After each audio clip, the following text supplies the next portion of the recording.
নমস্কার বন্ধুরা, শর্টকাট রান্নাবান্না চ্যানেলে তোমাদের সবাইকে স্বাগত জানাই। পুর ভরার ঝামেলা ছাড়াই আলুর পরোটা একদম ঝটপট কিভাবে করা যায় চলো আজকে তোমাদের সঙ্গে সেটাই শেয়ার করব।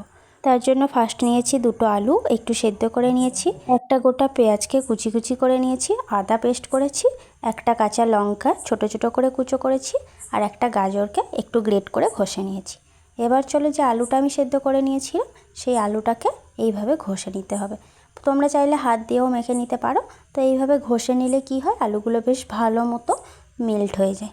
সন্ধ্যাবেলায় টিফিনে এই রেসিপিটা বানালে বাচ্চা থেকে বড় সবাই কিন্তু পছন্দ করবে, আর এটা খুবই টেস্টি হয়। অবশ্যই এই রেসিপিটা একবার কিন্তু ট্রাই করো, আর তোমাদের কেমন লাগলো সেটাও কিন্তু কমেন্টে জানাতে ভুলো না।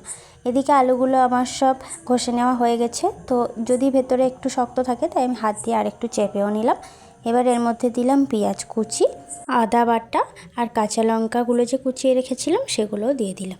এবার দিলাম পরিমাণ মতো লবণ, দিয়ে ভালো করে মাখিয়ে নেব। এখানে কিন্তু কোনো রকম তেল আমি ব্যবহার করলাম না। তো এইভাবে আলুটা বেশ ভালো করে হাত দিয়ে মাখিয়ে নেওয়ার পরে এরপরে নিয়েছি আমি বেশ কিছুটা ময়দার মধ্যেও দিলাম কিছুটা লবণ, দিয়ে ভালো করে এইভাবে ময়দাটাতে অল্প অল্প করে জল দিয়ে দিয়ে মাখাতে হবে। একেবারে কিন্তু খুব বেশি জল দেবে না, তাহলে কিন্তু পাতলা হয়ে যেতে পারে। তাই অল্প অল্প একটু একটু করে জল দেবে আর একটু একটু করে মাখাবে। এইভাবে ভালো করে মাখিয়ে নেওয়ার পরে এবার যে আলুটা আমি মাখিয়েছিলাম সেই আলুটাও এর মধ্যে দিয়ে দিলাম, আর গ্রেট করা গাজরগুলোও দিয়ে দিলাম। দিয়ে আবারও ভালো করে সেম একই রকমভাবে এই ব্যাটারটাকে মাখিয়ে নিতে হবে। অল্প অল্প করে জল দিয়ে ব্যাটারটাকে রেডি করবে। খুব বেশি মোটা আবার খুব বেশি পাতলাও যেন না হয়। আমার এটা রেডি হয়ে গেছে, আর কেমন আমি করেছি তোমাদেরকে দেখিয়েও দিলাম।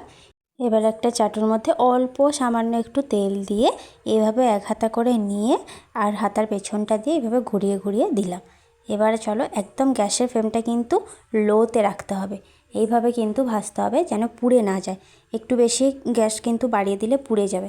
তাই একদম লো দিয়ে আস্তে আস্তে করে ভাজবে। আর সহজেই দেখো উঠে গেল। সেম সবগুলো আমি একই রকমভাবে ভেজে নেব। একদম কিন্তু কড়াইয়ের মধ্যে লেগেও যাচ্ছে না, দেখো খুব সুন্দর উঠেও যাচ্ছে, আর একদম নরম তুলতুলেও হয়েছে। তো অবশ্যই কিন্তু বাড়িতে তোমরা একবার ট্রাই করো।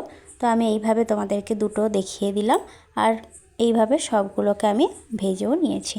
আর কতটা সুন্দর হয়েছে তোমরা দেখেই বুঝতে পারছো, আর একদমই নরম হয়েছে, আর টেস্ট হয়েছে খুবই সুন্দর।